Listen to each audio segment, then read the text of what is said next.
Welcome everyone. Today we are going to learn about phrasal verbs. Phrasal verbs क्या होते हैं हम पहले उसका इंट्रोडक्शन देख लेते हैं, then we will move on to some examples. ठीक है, तो सबसे पहले इंट्रोडक्शन देख लेते हैं. What are phrasal verbs? Phrasal verbs होते क्या? ठीक है, so verbs that combine with adverb और प्रीपोजिशन और sometimes with both to give a new meaning are called phrasal verbs. यानी जब हम वर्ब को, ठीक है, वर्ब को एडवर्ब के साथ कंबाइन करते हैं या फिर प्रीपोजिशन के साथ कंबाइन करते हैं या फिर कभी कभी प्रीपोजिशन और एडवर्ब दोनों के साथ कंबाइन करते हैं, तब एक ऐसा फ्रेज फॉर्म होता है जिसको हम फ्रेजल वर्ब कहते हैं. ठीक है, अब ये क्या करते हैं, ये एक न्यू मीनिंग लेकर आते हैं. ठीक है, एक सेंटेंस में न्यू मीनिंग लेकर आते हैं. कभी कभी हम पूरा सेंटेंस कहने की बजाय अगर एक छोटा सा फ्रेजल वर्ब भी कह दे तब भी वो अपने अंदर पूरा सेंटेंस का मीनिंग समेट लेता है. ठीक है, तो एग्जाम्पल के तौर पर अगर मैं आपको बताऊँ कि जैसे लुक आफ्टर, यहाँ पर you can see look after. Look after का मतलब होता है to take care of something और समवन, यानी किसी चीज़ का या किसी का ख्याल रखना. अब यहाँ पर लुक जो है वो वर्ब है और आफ्टर जो है वो प्रिपोजिशन है. ठीक है, हमने वर्ब और प्रिपोजिशन को कंबाइन कर कर यहाँ पर एक फ्रेजल वर्ब फॉर्म किया जिसका मीनिंग वर्ड से थोड़ा डिफरेंट है. ठीक है, एक नया मीनिंग निकल कर आ रहा है सामने. That means to take care of something और समवन. ठीक है, तो आज के वीडियो में हम 30 यूजफुल फ्रेजल वर्ब्स को देखेंगे. What we are going to see, we are going to see 30 useful phrasal verbs. अगर आप डेली यूज में इनको यूज़ करते हैं, ठीक है, तो आपकी स्पीकिंग प्रैक्टिस में भी आपको ये हेल्पफुल रहेगा, इंग्लिश स्पीकिंग प्रैक्टिस में, as well as it will improve your vocabulary. ठीक है, तो without wasting time let us start with the video. Okay, तो पहला है गो अहेड. यहाँ पर जो है गो अहेड इस फ्रेजल वर्ब का मतलब होता है to proceed, to proceed with something. Okay, मैं एक के बाद एक फ्रेजल वर्ब्स और उसके साथ उसके मीनिंग्स को पढ़ते जाऊंगी. If you want you can note it down. Okay, also you can form some sentences. ठीक है, आप एग्जाम्पल सेंटेंसेस फॉर्म कर सकते हैं. You can tell me in the comment section जो भी आपको सेंटेंसेस फॉर्म करना है, आप आराम से इसको फॉर्म कर सकते हैं. You can note it down also. ठीक है, नेक्स्ट है go back. Means to return to the place, यानी जो पहले की प्लेस है उस पर वापस आ जाना. कॉल ऑफ है तीसरा. कॉल ऑफ का मतलब होता है टू कैंसिल समथिंग. ठीक है, next we have turn down. It means to reject something. The fifth one is take over. That means to take responsibility or to continue something. ठीक है, sixth one is go on.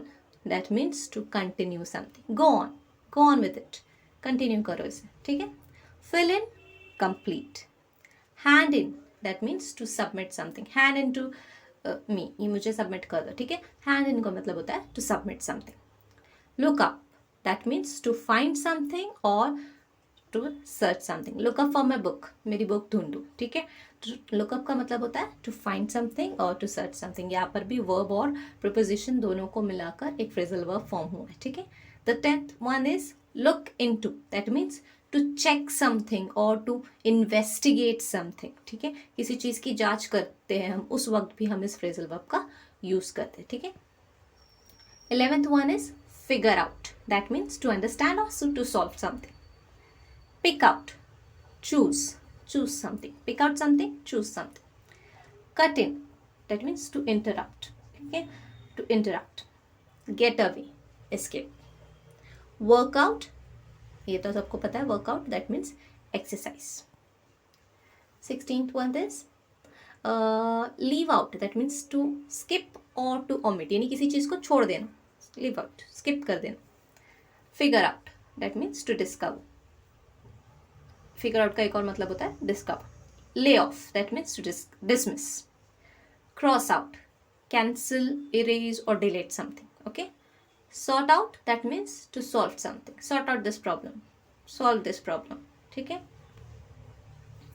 11th है हमारे पास pick up. Pick up means to collect something और someone. Okay, make out, that means to understand.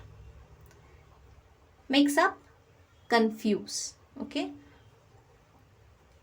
pass back, that means return. Patch up, this means to fix something or to make something better. ठीक है, अगर कोई चीज़ बिगड़ जाती है तो उसको दोबारा से फिक्स करना या फिर उसको ठीक से बेटर करना, that time we can use the word patch up. Okay, next we have decide upon. The 26 जो है decide upon, that means to select, इसका भी मतलब होता है to select. Talk about, that means to discuss about something. Kick out, expel.